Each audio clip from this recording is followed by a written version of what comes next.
मित्रों नमः संस्कृताय। आइए, पिछले दिनों का जो हम लोगों का क्रम चल रहा था वो स्त्री प्रत्यय का था। स्त्री प्रत्यय में हम लोगों ने काफ़ी सारी चर्चाएं कर ली थी। ये कुछ प्रत्यय हैं जो बचे हुए शेष हैं। 2 या 3 क्लासों में ये पूरे स्त्री प्रत्यय का जो नियम कायदा कानून है वो समाप्त हो जाएगा।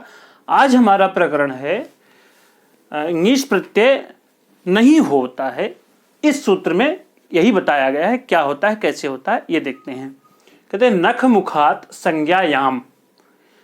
नख ये स्वांगवाची भी है और मुख भी। यहाँ 2 चीजें हैं, एक नख है दूसरा मुख है। ऐसे ये स्वांगवाची भी हैं और अदंत भी हैं। खकारोत्तरवर्ती आकार भी है, इसमें मुख में भी खकारोत्तरवर्ती आकार है। इसलिए संज्ञायाम, संज्ञा का द्योतन हो अर्थात किसी तीसरे व्यक्ति का नाम द्योतित हो, किसी व्यक्ति का नाम पता चल रहा हो, तो उस अवस्था में ङीस न अर्थात ङीस का विधान रोक देता है ये सूत्र। तो करता क्या है, तो इसके पहले एक सूत्र और देख लेते हैं। इसमें इस अवस्था में अदंत भी है, इसलिए अजाद्यतश टाप से टाप प्रत्यय की अनुवर्तन हो जाएगा। तो अगला सूत्र देखते हैं, फिर उसके उदाहरण को देखते हैं, तब सारी स्थितियां क्लियर हो जाएंगी। अगला उदाहरण क्या है और सूत्र क्या है, पूर्व पदात् संज्ञायाम अग। पूर्व पदात् यानी 2 पद होते हैं, यही स्थितियां, एक पद ये है और दूसरा पद ये है। तो यानी पूर्व पदात् यानी पूर्व पद से, और ये उत्तर पद है। तो पूर्व पद में र हो, श हो और अग यानी ग नहीं हो, यह स्थिति न हो। अग अग यही कहता है कि गकार न हो और बाद में क्या हो, न, और नख का न है और मुख का म है। तो इस अवस्था में जो नकार है इसके बाद में न को ण में तब्दीली हो जाए अर्थात न को ण हो जाए, यही कहता है। स्थिति यही बनती है। अब इसका उदाहरण देखेंगे तो सारी स्थितियां क्लियर हो जाएंगी। आइए उदाहरण देखते हैं। उदाहरण में क्या कुछ बताया गया है देखते हैं। इसका उदाहरण है शूर्पणखा। उदाहरण क्या है,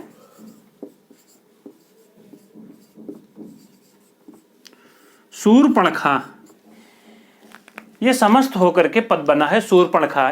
इसको विग्रह करेंगे तो क्या हो जाएगा, शूर्पाणीव नखानि यस्याः सा। इधर देखिए, कहते हैं कि शूर्पाण इव। शूर्प माने जो शोधन का कार्य करता है। जिस प्रकार से गांव में देखते हैं सूप जिसको कहते हैं, अर्थात वो गेहूं चावल इत्यादि को उससे शोधित किया जाता है, सही किया जाता है, कंकड़ पत्थर उससे निकाला जाता है, तो उसको सूप कहते हैं। तो शूर्पाण इव, सूप की तरह नखानी, नख हैं यस्याः माने जिसके, सा माने वह, अर्थात वह शूर्पणखा कौन थी, रावण की बहन थी। तो यहां शूर्पाणी इव नखानी यस्याः सा इत पद के द्वारा निर्दिष्ट क्या हो रहा है कि अर्थात वह शूर्पणखा। तो इस अवस्था में देखिए तो क्या कहता है कि शूर्प धन जस और नख धन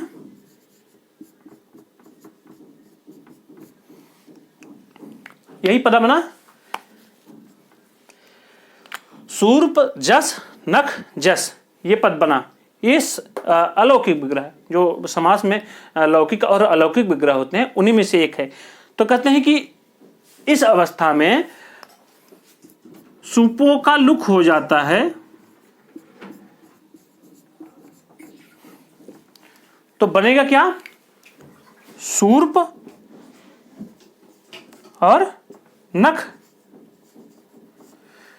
यह स्थिति बन जाएगी। जुड़ करके बन गया शूर्प नख, ये तो अभी प्रातिपदिक भर बना है। अब इस अवस्था में जब हम स्त्रीत्व की विवक्षा के द्योतन हेतु हम कौन सा प्रत्यय लगाएंगे? क्योंकि इसके पहले नख मुखात संज्ञायाम ये कह चुका है ङीस नहीं होगा, इसलिए यहां ङीस का निषेध कर दिया गया। इसलिए ये अदंत भी है, नख में खकारोत्तरवर्ती आकार है, इसलिए अजाद्यतस टाप, अज आदिगण का हो या अदंत हो, ऐसी अवस्था में टाप प्रत्यय हो जाएगा। तो क्या जुड़ गया? टाप। टाप का केवल आभर बचता है। अब स्थितियां यही हैं, यहां सूर्प धन नख। अब इस सूत्र का अनुवर्तन देखिए क्या कहता है कि पूर्व पदार्थ, यानी इस अवस्था में ये पूर्व पद हो गया और ये उत्तर पद हो गया। तो कहते हैं कि पूर्व पद में अग यानी गकार का व्यवधान न हो, यानी इस पद में सूर्प में कहीं गकार है अर्थात नहीं है इस अवस्था में। और दूसरा क्या है? र और श, इसमें ये देखिए जो ऊपर है, ऊपर गया हुआ है वो रेफ है। रेफ की कई गतियां होती हैं, अशाम दृष्टवाद हो या हसस चोपर गच्छत, ऐसे करके वो हम बताए हैं आपको संधि प्रकरण के संदर्भ में। तो र भी है और गकार भी नहीं है। अगह, अगह का अर्थ है कि न गह इति अगह, यानी गकार का व्यवधान न हो तो इस पर वाले नकार को ड़कार हो जाता है। तो अगर ये इसको ड़कार बना दिया जाए तो कोई दिक्कत अर्थात नहीं है। सूर्पणख बन गया, इस नकार को तब्दीली हो गई ड़कार में, बाद में नकार उत्तरवर्ती अकार इसमें जुड़ करके अड़ख बन गया, सूर्पणख बन गया। अब इससे टाप जुड़ा तो क्या बन गया? सूर्पणखा। अर्थात ऐसी कोई महिला जिसके नख सूप की भांति हैं, अर्थात वह रावण की बहन सूर्पणखा। ठीक है, आइए ये सिद्ध हो गया। और अगला क्या है? अगला देखते हैं, मुख वाला देखते हैं।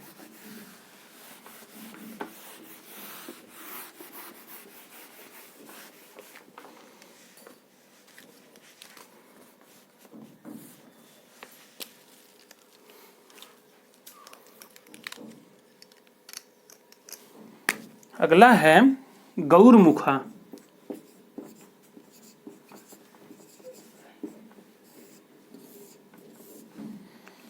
गौरमुखा में क्या है? कहते हैं कि गौरम मुखम यस्याह सा।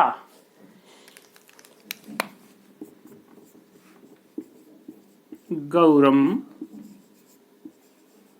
मुखम यस्याह सा। गौरमुखा इस पद का विग्रह बनेगा समास में, गौरम मुखम यस्याह सा, अर्थात जिसका मुख गौर है, गौरांग मुख वाली जो महिला विशेष है, अर्थात वह कोई लड़की, महिला इत्यादि कोई भी हो सकता है, लेकिन स्त्रीत्व वाली वही स्त्रीवाची होगा। ठीक है, तो गौरम मुखम यस्याह सा, तो गौर, इसमें भी समास वाला नियम दिखा देते हैं।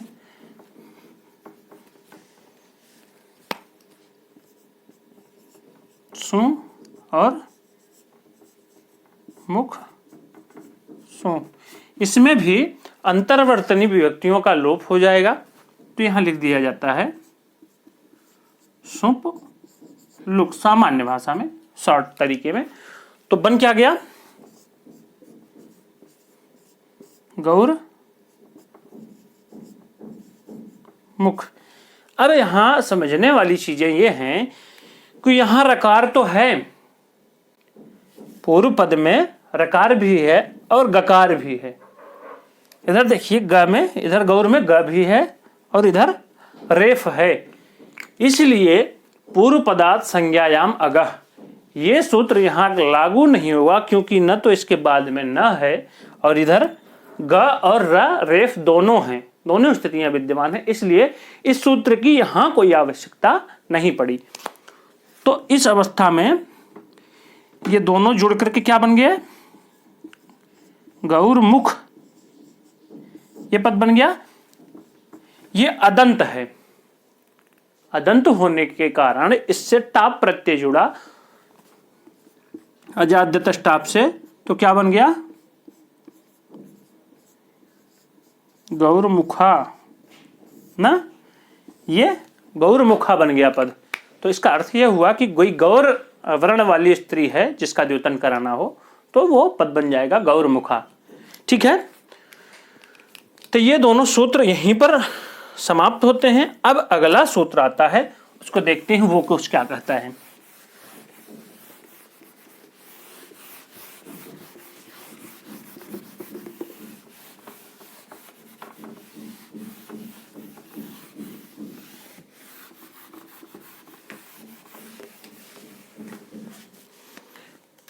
अगला सूत्र है जातेर स्त्री विषयादयोपधात।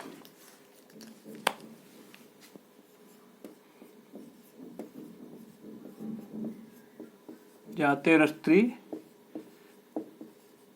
विषयादयोपधात।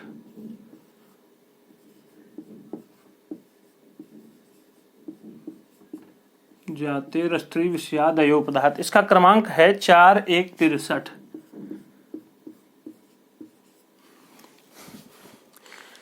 कहते हैं कि जातिवाची यन्न च स्त्रियाम, यानी क्या होवे? जाति वाचक होवे और अस्त्री विषयात, यानी नित्य स्त्रीलिंग न होवे।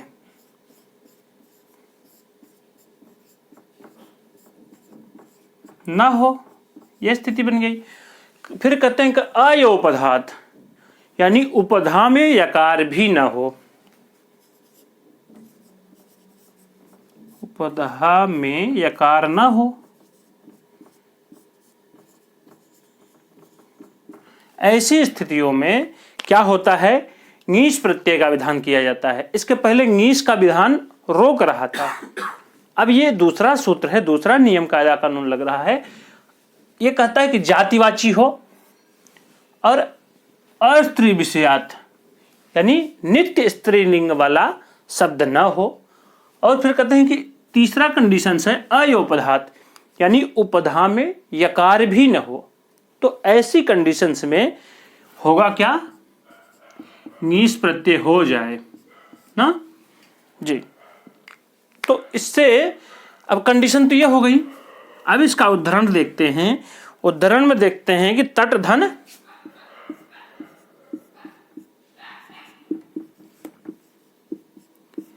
ये तट जो है ढेर सारे तटों का समूह बताता है कि नियत जाति है इसकी क्या है? ये जातिवाची है। आप भी सीधे सीधे समझिए कि ये जातिवाची है। और दूसरी क्या चीज है कि अस्त्री, यानी जातिवाचक है और नित्य स्त्रीलिंग नहीं है। आप कारक में पढ़े होंगे तटह तटी तटम अनियत लिंग का ये उदाहरण में आता है, इसलिए ये तटह तटी तटम अनियत लिंग है, इसलिए नित्य स्त्रीलिंग तो है नहीं। तो ये भी स्थिति मिल गई।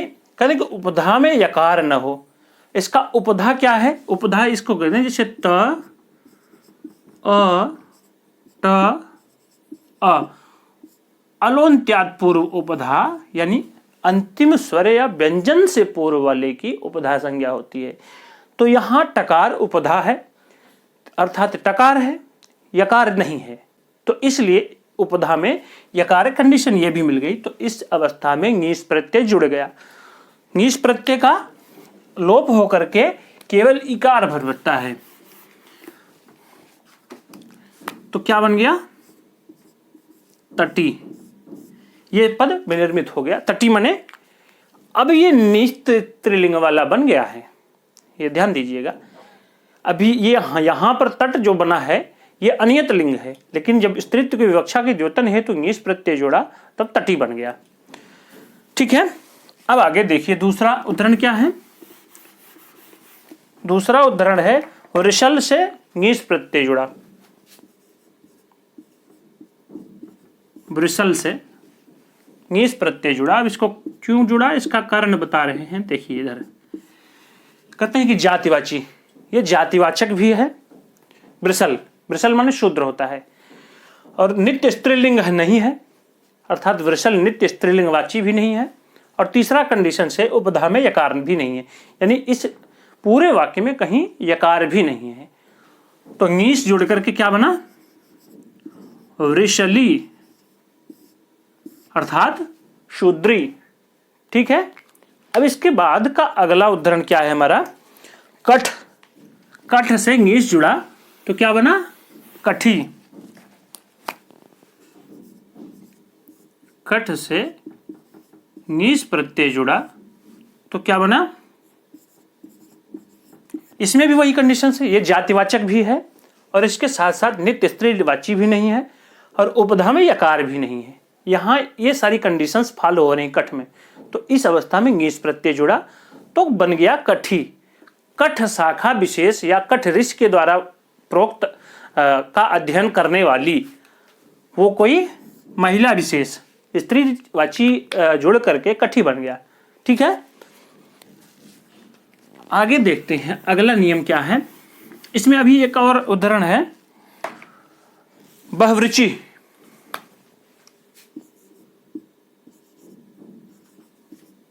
बहुवृच धन ङीस जुड़ा। अब यहां देखिए कंडीशंस ये भी देख लीजिए, बहुवृच बहुत सी ऋचाओं का अध्ययन करने वाला, बहुवृच ये पद है, बहुत से ऋचाएं, और जब ङीस जुड़ करके बहुवृचि बना अर्थात ये होगा कि बहुत सी ऋचाओं की अध्ययन करने वाली कोई महिला विशेष। तो बहुवृच में ये जातिवाचक है बहुवृच। अब ये जातिवाचक कैसे है, इसको जब व्याख्यायित रूप से पढ़ेंगे तो वहां जानेंगे। नित्य स्त्रीवाची नहीं है ये बहुवृच, ये भी कंडीशन ठीक है, और उपधा में यकार भी नहीं है। ठीक है। इससे इसी सूत्र से जातेर स्त्री विषयाद अय उपधात से ङीस जुड़ा तो क्या बन गया, बहुवृचि ये पद विनिर्मित हो गया। ठीक है। ये तो थे इसके उदाहरण, जातेर स्त्री विषयाद अय उपधात। सबसे पहले क्या बन गया, इसमें हम लोगों ने देखा था, सबसे पहला था कि तटी, वृषली, कठी और बहुवृचि, इतने पद इससे विनिर्मित हो गए। आप लोग विशेष रूप से परीक्षाओं में इसको ध्यान रखेंगे तो यहाँ से परीक्षा अक्सर करके प्रश्न पूछे ही जाते हैं स्त्री प्रत्यय से, और वो खास करके टीजीटी की बात की जाए या पीजीटी की बात की जाए या यूजीसी की बात की जाए, किसी भी परीक्षाओं में, सभी परीक्षाओं में इसका अनुवर्तन आता ही है, देखा ही जाता है बराबर। अब अगला सूत्र देखते हैं।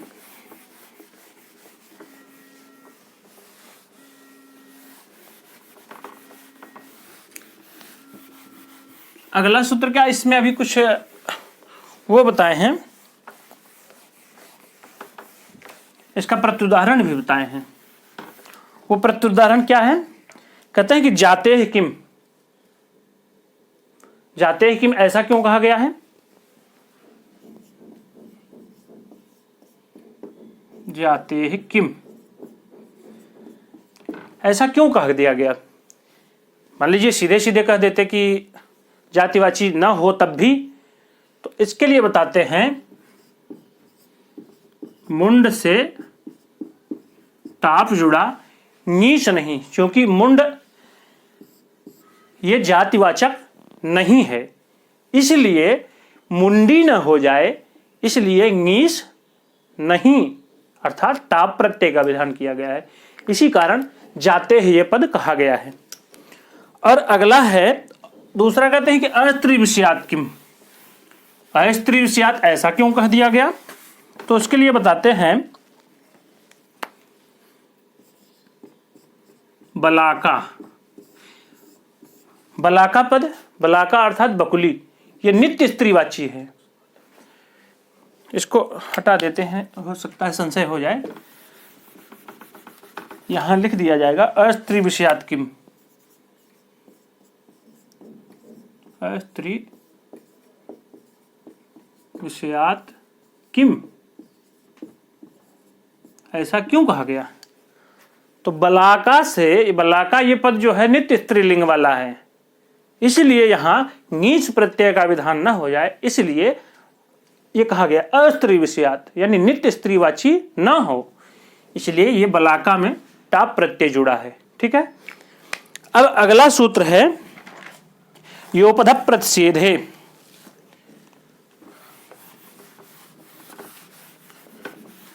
अगला सूत्र देखते हैं, वो लिखा गया है कि योपध प्रतिषेध है।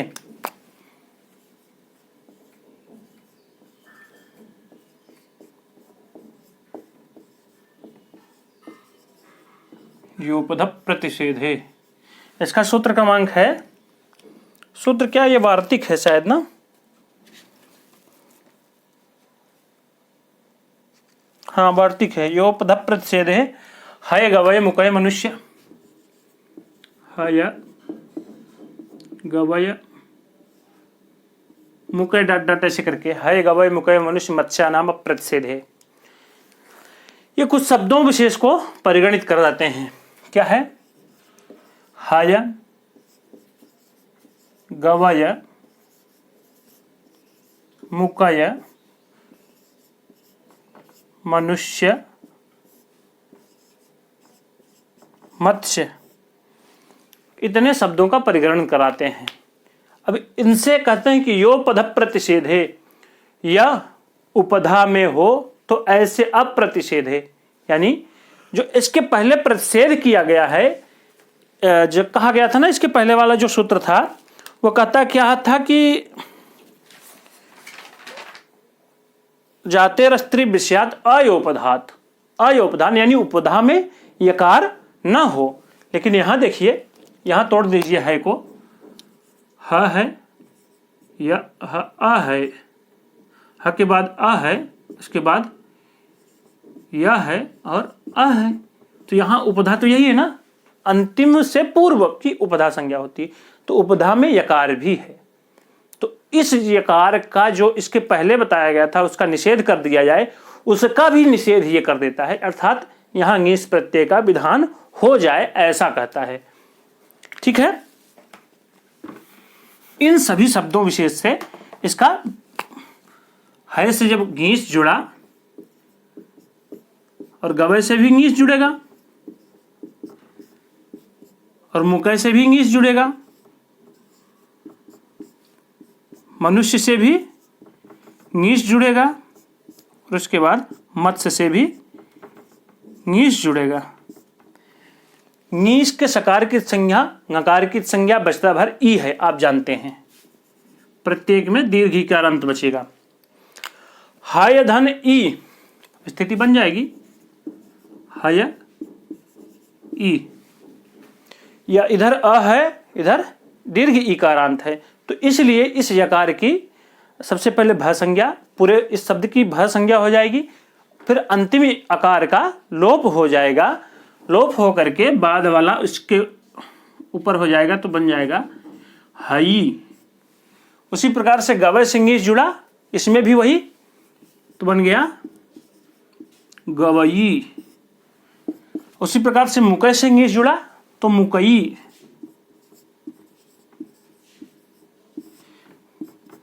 अब यहां थोड़ा सा कंडीशन बदल जाता है, इस यकार का और इस यकार का लोप हो जाता है। वो सूत्र है हलस्तद्धितस्य। उपधा में ये भी यकार है, उपधा में यहां भी यकार है, तो हलस्तद्धितस्य से इसका यकार का लोप हो जाता है, तो क्या बन जाता है? मनुषी, और ये इधर मत्सी।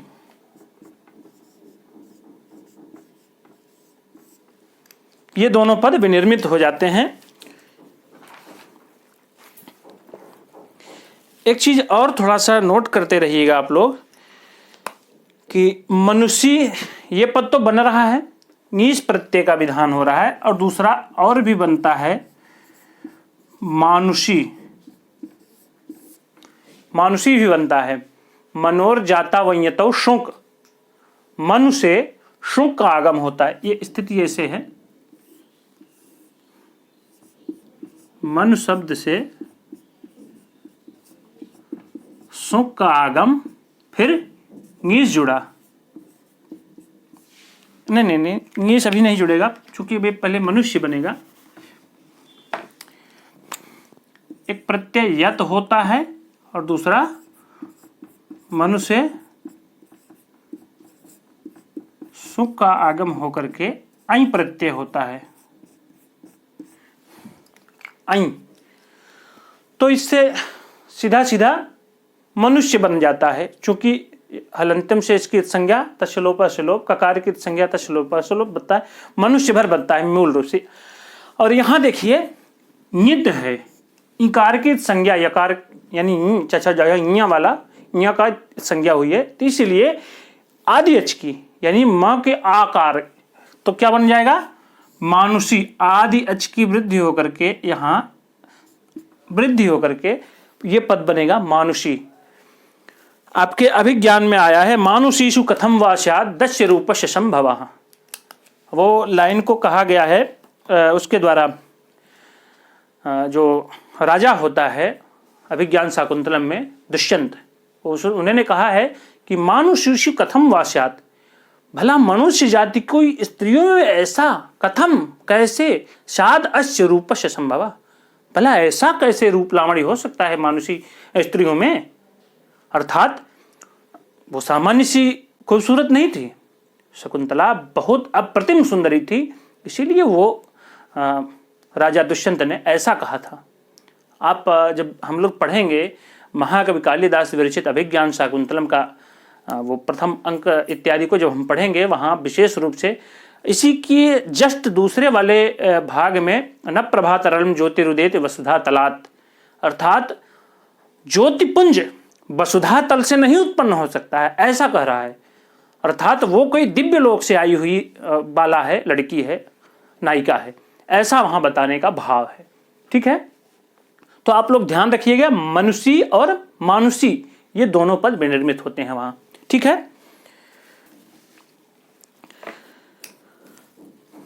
अगला सूत्र है मत्स्य संज्ञाम।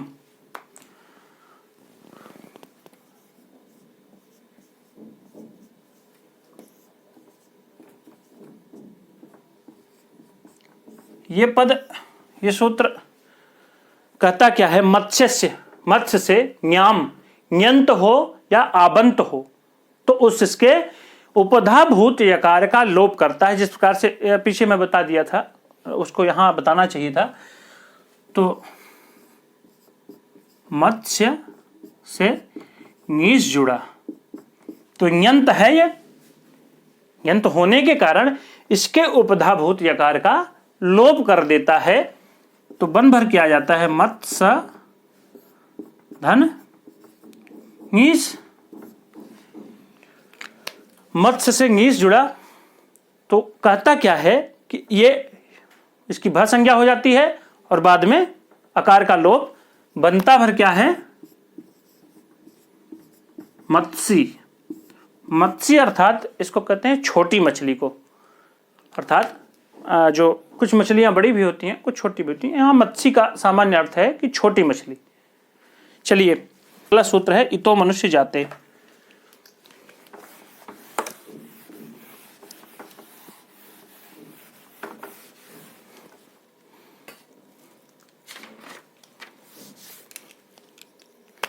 ये सूत्र है इतो मनुष्य जाते। इसका क्रमांक है 4165 जाते हैं। ये कहता क्या है, बंद करिए। अगला सूत्र है इतो मनुष्य जाते।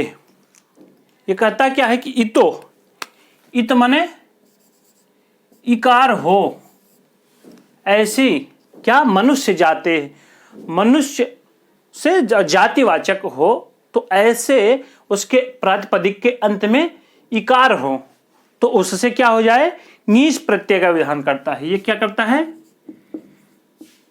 नीस प्रत्यय का विधान करता है। इतो मनुष्य जाते, इतो मने इत अंत में हो। यहां तपरकरण का अर्थ यह है कि केवल इकार की बात करेगा। ठीक है, अब मनुष्य जाते, इसका उदाहरण देंगे तो क्या है, दाक्ष। ये पद बना रहता है। सबसे पहले दक्ष से ईय प्रत्यय होता है, दक्ष से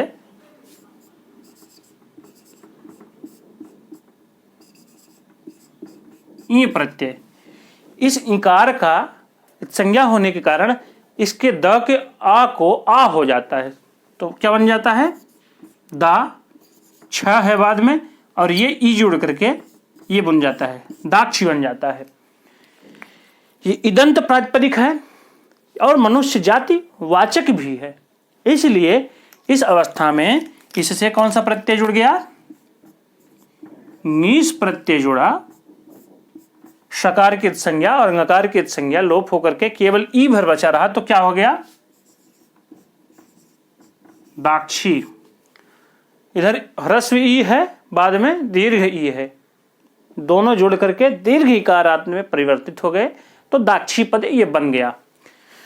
इसी प्रकार से सौमित्री पद है, वहां आया है सौमित्री और दौष्यंती।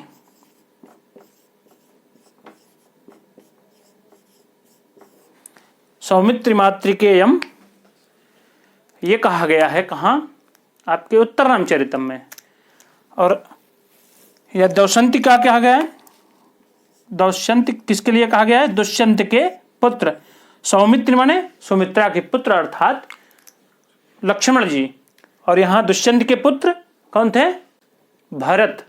दौष्यंतिम अप्रतिरथम तनयम निवेश्य भर्ता तदर्पित कुटुंब भरेण सार्धम शांतिम करिष्यसि पुनरासमे, ऐसे करके आया है ना अपने अभिज्ञान में। ठीक है, तो इस प्रकार से आज का प्रकरण मैं समझता हूं यहीं रोका जाए। कल से ऊंग प्रत्यय का विधान शुरू होगा और कल से ऊंग प्रत्यय को हम लोग देखेंगे तो ज़्यादा बेहतर रहेगा। तो आज का क्लास यहीं समापित होता है। और एक सूचना भी है कि कई मित्रों का फ़ोन बार बार आता है कि सर यूट्यूब पे मैसेज डालते हैं कि सर कहाँ चलती है क्लास, तो उसके विषय में मैं बता दूं कि ये हमारी क्लास जो है अभी तो फ़िलहाल ऑफलाइन चल रही है मात्र। ऑनलाइन की ढेर सारी व्यवस्थाएं, दरअसल ऑनलाइन होने के लिए ढेर सारी व्यवस्थाओं की ज़रूरत भी पड़ती है और संसाधनों की भी आवश्यकता होती है। संसाधनों के अभाव के कारण हम लोग अभी सामान्यतया यूट्यूब पर ही अपनी इन वीडियो को बना करके डालते हैं। तो अगर आप ऑफलाइन पढ़ना चाहते हैं तो आपको यहाँ छोटा बघाड़ा प्रयागराज में हमारी क्लास चलती है, ये एनी बेसेंट इंटर कॉलेज के पास में। और अगर मान लीजिए और अधिक जानकारी चाह रहे हैं तो हमारे नंबर पर संपर्क कर सकते हैं 96 28 47 57 64, इस पर आप संपर्क कर सकते हैं और आप अपनी समस्याओं को निराकृत कर सकते हैं। अस्तु, आज का क्लास यहीं समाप्त होता है। आप सभी हमसे जुड़े रहें। आप सभी को बहुत बहुत धन्यवाद। और मित्रों, एक छोटा सा निवेदन आपसे ये है कि यदि आपको किसी भी प्रकार से इस वीडियो से लाभ पहुंच रहा है तो कृपया इस वीडियो को अधिक से अधिक शेयर करें और अपने अन्य मित्रों को भी इससे जोड़ें। क्योंकि कहा भी गया है कि दूसरों का लाभ करने से ही अपना लाभ होता है। एक कैसे पंक्ति है, मुझे इसमें तुरंत याद नहीं आ रही है। कर भला सो हो भला। यदि दूसरों का भला करेंगे तो अपना खुद का भला हो जाएगा। इसलिए इसी वाणी को मैं यहीं विराम देता हूँ। आप हमसे जुड़े रहें, इसलिए आपको बहुत बहुत धन्यवाद।